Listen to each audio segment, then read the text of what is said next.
Hi అండి, అందరికీ నమస్కారం. Welcome to my channel. ఇప్పుడే అందిన వార్త అండి. రాష్ట్రంలో మరో దారుణ హత్య, తీవ్ర కోపంలో సీఎం. పూర్తి వివరాలు ఇప్పుడు తెలుసుకుందాము. వీడియోని చివరిదాకా చూడండి, అప్పుడే పూర్తి ఇన్ఫర్మేషన్ అర్థమవుతుంది. ఫ్రెండ్స్, విషయానికి వచ్చినట్లయితే ఏపీలో మరో దారుణ హత్య చోటు చేసుకుంది. రషీద్ సంఘటన మరవక ముందే ఏపీలో మరో దారుణ హత్య అయితే చోటు చేసుకుంది.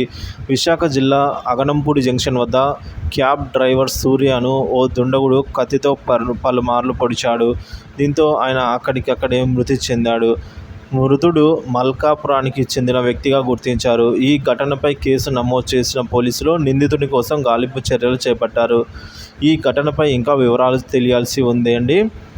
సో ఇది ఇలా ఉండగా ఆంధ్రప్రదేశ్లో రాష్ట్రపతి పాలన రావాలని డిమాండ్ చేశారు వైసీపీ మాజీ ఎమ్మెల్యే అనుదీప్ రాజు, మాజీ మంత్రి బొత్స సత్యనారాయణ, మాజీ ఎమ్మెల్యే అనుదీప్ రాజు, ఇతర వైసీపీ నాయకులు విశాఖ నుంచి ఢిల్లీకి బయలుదేరారు. ఈ సందర్భంలో వైసీపీ మాజీ ఎమ్మెల్యే అనుదీప్ రాజు కీలక వ్యాఖ్యలు చేశారు. ఆంధ్రప్రదేశ్ రాష్ట్రంలో రాక్షస పాలన నడుస్తోందని అయితే ఆరోపించారండి.